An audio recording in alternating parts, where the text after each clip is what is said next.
여러분 안녕하십니까? 성경 속에 있는 진리를 탐구해보는 기독교 강요 시간입니다.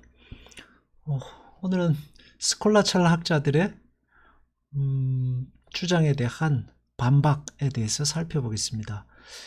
믿음의 확신, 그리고 성령의 내주하심, 그리고 성도가 끝까지 신앙생활을 끝까지 지킬 수 있느냐, 신앙생활을 하다가 나가 떨어져서 지옥 가는 거 아니냐 하는 성도의 견인, 견인이라고 합니다. 끝까지 신앙생활 할 수 있는 걸 견인이라는데, 어떻게 그걸 확신할 수 있느냐, 한 번 신자는 영원한 신자다는 것을 어떻게 확신할 수 있느냐, 이런 문제들에 대해서 살펴보겠습니다. 결론적으로 말하자면 스콜라 철학자들은 믿음은 아무도 확신할 수 없다. 단지 지금 내가 신앙생활을 하고 있느냐 없느냐, 그 행위가 신자의 행위냐 아니냐, 이게 중요하다, 이런 이야기를 하고 있고, 성경은 그렇지 않다는 것을 우리에게 가르쳐 줍니다. 그리고 그 근거로서 스콜라 철학자들의 믿음의 근거, 하나님의 자녀됨의 근거는 행위에 있다라고 보는 것이고, 성경이 우리에게 가르치는 믿음의 근거, 하나님 자녀됨의 근거는 행위가 아닌 성령의 내주하심, 다른 말로 하면 하나님 편에 있다라는 것을 우리에게 주장하고 있습니다. 그래서 성도의 견인, 구원은 하나님께서 이루시는 일이기 때문에 인간이 힘으로 이룰 수 있는 것이 아니고, 하나님의 은혜로 한번 구원한 신자를 하나님께서 영원한 생명으로 인도해 가신다라는 사실을 우리에게 가르쳐 주고 있는 것입니다. 자, 그들은 주장하기를 각 사람이 스스로 은혜 받을 자격이 있다고 생각하는 여부에 따라서, 스스로 은혜 받을 자격이 있다고 생각하는 여부라는 것은 행위를 말하는 것입니다. 인간의 행위가 도덕적 판단의 근거가 된다.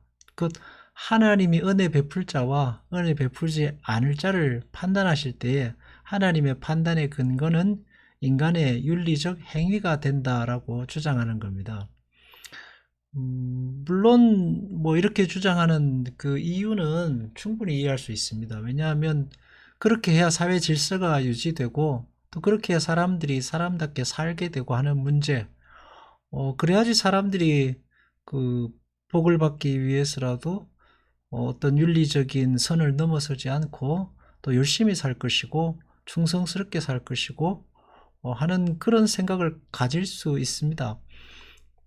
충분히 이해가 가는 부분입니다. 그래서 세상의 법이라는 것도 그 상벌의 기준을 분명히 해서, 법을 지키면은 그에 대한 혜택을 주고, 법을 어기면은 그 반대로 벌을 주고 하는 것이 이제 세상의 법입니다. 그런 문제로 인해서 또 교회들도 보면은 신앙생활을 해야 신앙생활을 잘해야 복을 받지라고 하는 것으로 권면을 하는데, 한편 타당한 말씀입니다. 그렇지만 조금 더 생각해 보면 이게 그렇게 단순한 문제가 아니라는 것을 알 수 있습니다. 굉장히 난해하고 어려운 문제입니다. 한 예를 들어보면 태어날 때부터 신앙생활이 어려운 경우, 불교지변, 무당지변, 또 살아가는 과정이 너무 힘들기 때문에 어쩔 수 없이 갈 수밖에 없는 그런 어떤 타락의 길, 이런 게 있습니다. 그 유명한 소설은 레미제라블이라는 소설이 이제 우리에게 보여주고 드러내주고자 하는 것이 그런 것들입니다. 드러나지 않는 그 기쁨, 도저히 이거는 어쩔 수 없는 그 인간의 환경, 그것을 드러나 있는 그 빵 한 조각 혹은 신부가 준 어떤 그 무엇, 그걸로 과연 판단할 수 있느냐, 그의 인생 전체를 판단할 수 있느냐 하는 것입니다.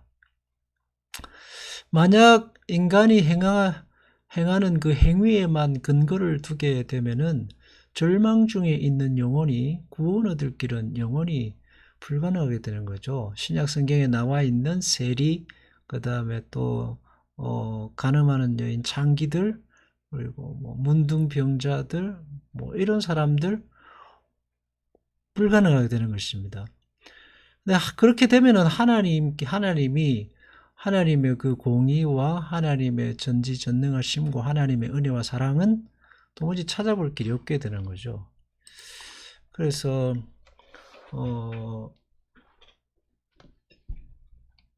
여기서 반박하고, 그러면 만일 우리의 순결한 생활이 하나님의 은혜를 받을 만해야 하나님께서 은혜를 주신다고 주장한다면 대체로 어떤 신념, 다른 말로 하면 어느 정도 수준까지 이르러야 하느냐라고 물어보면 이거는 정확한 답을 할 수가 없게 되는 거죠. 그래서 유대인들이 이 정도 수준은 올라야 된다라고 해서 만든 그 바리새인들이 만든 율법 조항, 뭐 하루에 몇 걸음 이상을 걸어서는 안 되고 뭐 이런 아주 복잡한 걸 만들어 놓았습니다. 근데 참 그것이 밝혀낼 수 없는 게 있는데 그게 뭐냐면 인간의 내면입니다. 마음이에요. 아무리 그거를 촘촘하게 만들어도 인간 안에 있는 그 마음은 그게 밝혀주지를 못하거든요.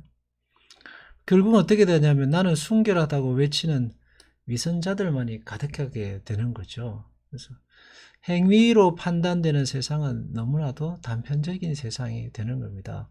뭐 이러한 것들이 이제 입시 제도라든지 혹은 또 회사에서 직원을 뽑을 때라든지 이런 뭐 여러 가지 그 사람이 스펙의 문제라든지 이런 것도 다 여기에 이제 같은 방법으로 문제거리가 되고 있는 것입니다.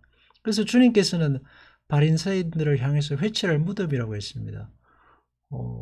왜냐하면 속은 다 썩어 문드러져 있는데 그 하얀색 회로 칠해놓은 겉만 번지르르한 존재들이다라고 말하는 거죠.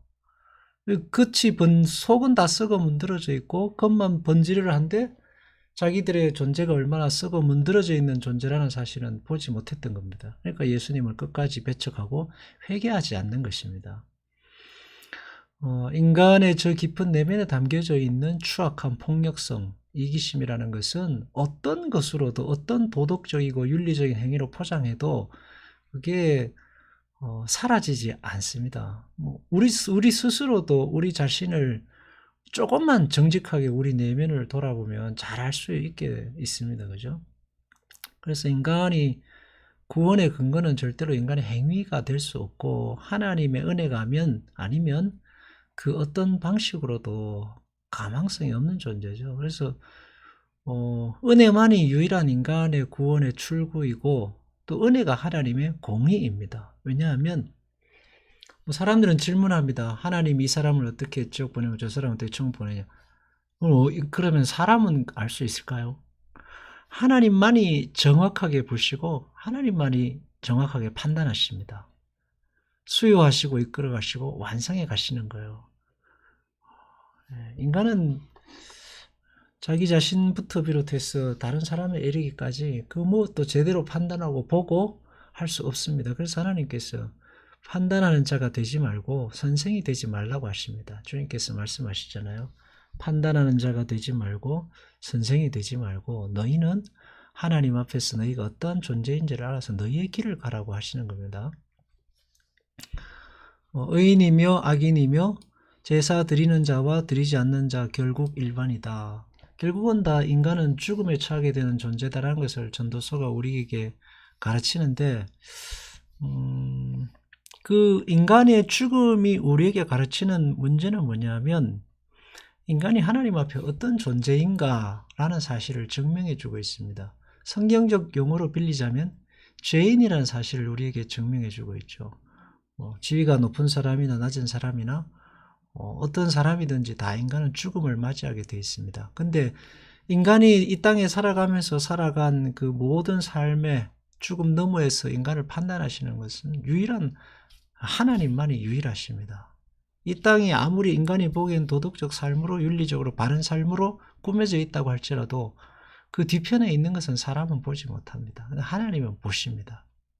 그래서 하나님께서는 가장 강조하신 것 중에 하나는 뭐냐 하면 사랑을 중심에 두셨습니다. 네가 나를 사랑하느냐. 그러니까 베드로에게도 하나님께서 네가 나를 사랑하느냐를 3번 물으셨습니다. 네, 사랑하느냐를 물으셨죠. 한 과부가 유향을 예수님에게 쏟아부었습니다. 그리고 예수님이 받으셨습니다. 그것은 그의 사랑을 받으신 겁니다. 사랑을. 바리새인들에게는 그게 없습니다. 말씀 윤리와 율법을 철저하게 지켰지만은 하나님 앞에 사랑을 쏟아내지는 않았거든요. 그 삶이란 어떤 어둠 속에서도 찬란히 빛나는 그 사랑이 있는 겁니다. 그래서 우리가 하나님의 자비와 긍휼과 은혜가 얼마나 큰가라는 것을 생각해 보면은 하나님이 결코 우리의 행위만을 보시지는 않는다라는 사실을 우리가 알 수 있게 됩니다. 성령의 내주하심. 성령의 내주하심이 구원의 근거죠. 생명입니다. 그런데 이 스콜라 철학자들은 어떻게 인간이 구원 얻었다는 것을 확신할 수 있느냐. 네가 다음 날에도 내년에도 성경의 말씀을 지키고 믿을 거라는 어떻게 확신할 수 있느냐. 그것은 경솔한 것이 아니냐라고 이렇게 이제 경솔한 추정이라고 이렇게 뭐 그 하는데 그거는 그 말도 안 되는 이야기라는 거죠. 성령의 내주하심이 뭐를 우리에게 가르치느냐 하면 우리의 구원이 영원하다는 것을 우리에게 가르쳐 줍니다. 그래서 사도 바울은 성령의 내주하심을 하나님의 구원의 인침이라고 표현했습니다. 하나님의 말씀과 약속, 언약, 약속이 뭡니까? 너희가 어떠한 죄 가운데 있어도 다시 돌이키면 하나님께로 나오면 너희가 하나님의 자녀고 영원한 생명을 너희에게 주어져 있다는 것을 가르치는 거거든요. 그래서 성경을 통해서 하나님은 그분의 구원과 통치와 성령의 내주하심과 하나님의 약속의 신실하심을 우리에게 외치고 있습니다. 그 외침의 절정에 있는 것이 예수 그리스도의 십자가입니다. 죽으시고 부활하시며 생명을 내어주시면서까지 하나님의 사랑이 영원하다는 것을 우리에게 가르치고 계십니다. 바울을 통해서도. 지금도 세계 곳곳에서 믿는 자들을 일으키셔서 하나님의 사랑의 영원함, 구원의 영원함, 인간이 하나님의 자녀로서 하나님이 만드신 피조물로서 이 땅에 존재한다는 것을 우리에게 외치고 있습니다. 아무것도 확신할 수 없다라는 이 불가지론을 이제 스콜라 철학자들이 들고 나오면서 그들에게 겸손을 외치는 거죠. 너희가 뭘 고개를 들고 있냐. 겸손해라 하는데 그런 겸손은 진정한 겸손이 아닌 거예요. 바울은 무릇 하나님의 영으로 인도함을 받는 그들은 하나님의 아들이다 라고 했습니다. 아버지라고 부르고 성령만이 우리의 영으로 더불어 우리가 하나님의 자녀인 것을 증거한다. 행위가 아니라는 겁니다. 그래서 그리스도께서 바울을 통해 주신 메시지는 은혜의 확신입니다. 너희가 병들어도 때로는 탕자와 같이 모든 것을 방탕하게 살고 허랑방탕해서 너희는 하나님의 자녀다. 그러므로 뭐요? 회개하고 돌아오라는 거죠. 너희는 하나님의 자녀다. 너희에게는 희망이 있고 소망이 있으며 하나님은 너희를 사랑하시고 너희를 구원하셔서 영원한 하나님의 나라에 그 복된 삶의 자리를 이끄신다. 이거 돌아왔을 때 어떻게 해요? 추궁하지 않습니다. 너 돈 얼마 썼냐, 어떤 죄 지었냐라고 판단하지 않죠. 오면은 끌어안아주고 입 맞추어주고 씻겨주고 옷을 새로 입혀주고 반지를 끼워주고 아들됨의 자격에 반지를 끼워주고 잔치를 벌여주고 하잖아요. 그러니까 하나님의 사랑이 은혜가 구원의 확신이라 이 모든 것들이 인간의 그 행위에 근거하지 않고 하나님의 은혜 아래에 있다라는 사실을 우리에게 가르칩니다. 그래서 신자가 누리고 있는 가장 큰 특권 중에 하나는 우리가 어디에 있든지 하나님의 자녀라는 사실입니다. 그리스도의 영으로 감동을 받지 않은 사람은 그리스도의 종이 아니라고 바울은 주장한다. 그리스도의 영이 우리 안에 거하시면 그거를 뭐 행위로 바꿀 수 없는 거잖아요. 그래서 구원의 확신은 인간의 행위에 근거하지 않고 성령의 역사십니다. 구원의 확신은 나의 확신에 근거하지 않고 구원이라는 것은 하나님이 우리에게 내미신 손이고 하나님이 하나님이 나의 손을 잡으신 사건이 구원입니다. 그래서 행위와 율법으로 내가 만들어낸 행위와 율법으로 기독교를 말한다면 그것은 생명 없는 윤리와 도덕에 불과한 것입니다. 그래서 예수님은 회칠할 무덤을 깨뜨리시는 겁니다. 그 율법을 깨뜨리셔요. 너희가 그렇게 소중히 여기던 율법이 그렇게 대단한 것이더냐라고 하면서 율법을 깨뜨리고 완성하시는 거예요. 깨뜨리면서 완성하시고 신앙의 세계가 단순히 행위와 신념의 문제가 아니라 하나님께서 주시는 생명의 문제라는 사실을 예수님이 우리에게 외치고 계시는 겁니다. 그래서 그게 성령의 내주하심이죠. 호흡의 문제고 생과 사의 갈림길이고 아버지와 아들과의 관계입니다. 예수님의 비유를 보면은 신앙의 문제가 어떤 관계로 들어와 있는지를 우리에게 계속해서 설명하고 계시는 것이거든요. 설명하고 계세요. 탕자의 비유를 통해서도 설명하시고, 문둥병자들을 통해서도 설명하시고, 죽은 자를 살리는 것을 통해서도 설명하시고, 하나님과 우리와의 관계를 설명하신 겁니다.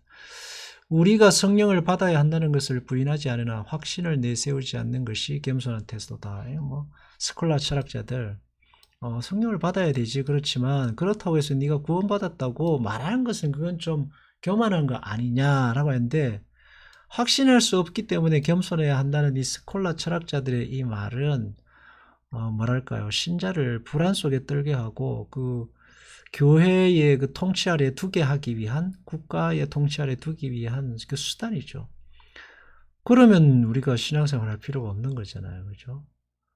신앙 안에서의 겸손이라는 것은 우리가 확신하지 않기 때문에 겸손하는 게 아닙니다. 반대로 우리가 하나님의 자녀인 확신이 있기 때문에 겸손한 겁니다. 하나님의 통치, 위대하고 높고 크고 깊으신 하나님의 그 위대하심 때문에 우리가 겸손한 거지, 내가 내일 어떻게 될지, 천국 갈지 지옥 갈지 모른다, 이게서 오는 겸손이다? 이거는 겸손이 아니고 두려움이죠. 이거는 그냥 옹졸하고 치졸한 그밖에 이런 데서는 하나님을 향한 사랑이 나오지 않고, 이런 곳에서는 어떤 진정한 구원의 그 깊은 의미가 만들어질 수 없는 것입니다. 성경은 반대되는 이야기를 하고 있거든요.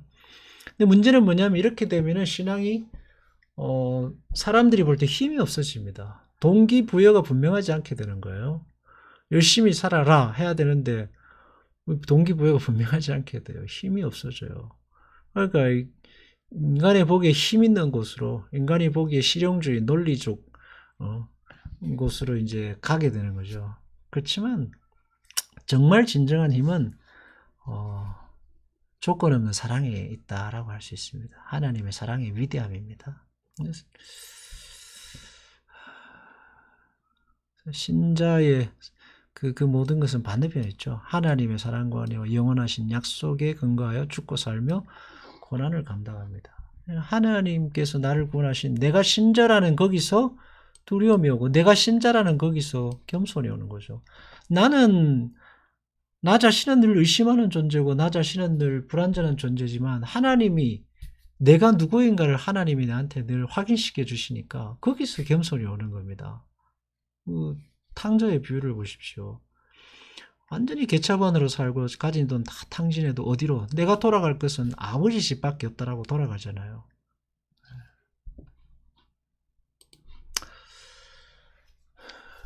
그리스도가 자기 안에 계시는 것을 모른다면 그 사람은 버림받은 것이다. 우리에게 주신 성령으로 말미암아 우리 안에 거하시는 줄을 우리가 안다.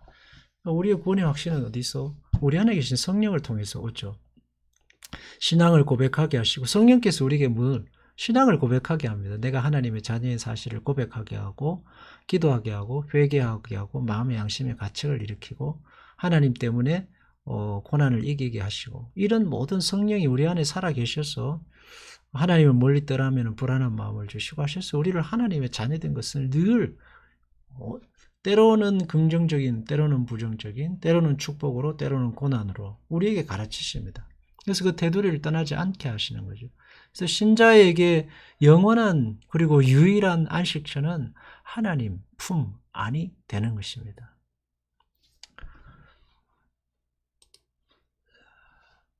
저는 진리의 영이라 세상은 능히 저를 받지 못하나니 이는 저를 보지도 못하고 알지도 못함이라. 이 말은 세상의 논리로는 그 하나님의 구원의 오묘하고 신비함이 도저히 이거는 꿰맞춰지지가 않습니다. 너희는 저를 아나니 저는 너희와 함께 거하시며 너희 속에 계심이라. 그러시면 하나님이, 성령이 그 안에 있는 사람은 세상이 뭐라 그래도 내가 하나님의 자녀인 것을 압니다. 성령이 내 안에 계신다는 사실을 부인할 수가 없어요. 좌절과 실패, 절망, 그 가운데도 어디로 가요? 우리는 외침이 하나님께로 가거든요. 좌절과 실패와 절망, 정말 나는 왜 이렇게밖에 사라지지 않는가? 내 질병은 어떤, 도대체 나는 왜 이렇게 고통 가운데 살아야 되는가? 하면서도 내 불평과 불만이 어디로? 하나님께로 간다고요. 내가 불평할 수 있는 것도 하나님밖에 없고, 내가 질문할 수 있는 분도 하나님밖에 없고, 내가 이유를 캐물어야 할 분도 하나님밖에 없다는 사실을 우리에게 가르칩니다. 욥이 그렇거든요. 이유를 알 수 없는 그 고난 가운데서 물어야 할 유일한 대상이 하나님밖에 없는 거예요. 친구들은 도무지 이게 말이 안 통하거든요. 그래서 하나님께서 주신 우리의 그 신앙이라는 것은 세상의 논리로는 다 설명할 수 없죠. 우리 안에 내가 하나님의 자녀인 것을 성령께서 우리에게 늘 깨우치셔요. 그래서 하나님 부르짖게 하고 믿음 안에 살게 하시는 겁니다. 자, 하나님의 아들됨은 근거를 행위에 두지 않게 하셨어요. 우리 안에 계신 성령님은 신자가 어떤 존재인지를 다 우리에게 되새기십니다. 그래서 우리가 이 땅에 살아가는 동안 신앙생활, 성령께서 여러분 안에서 여러분이 누구인가를 계속해서 깨우치실 것이고 다시 돌아가게 하실 것입니다. 행위가 중요하죠. 우리가 말씀대로 사는 것 중요합니다. 그러나 그게 뿌리는 아닙니다. 모든 게 다 없어져도 나의 행위와 나의 자랑이 내게 아무것도 남지 않아도 성령께서 여러분과 맺으신 그 약속을 근거로 해서 여러분을 다시 일으킬 거고 하나님의 자녀됨을 확신시켜 주실 것입니다.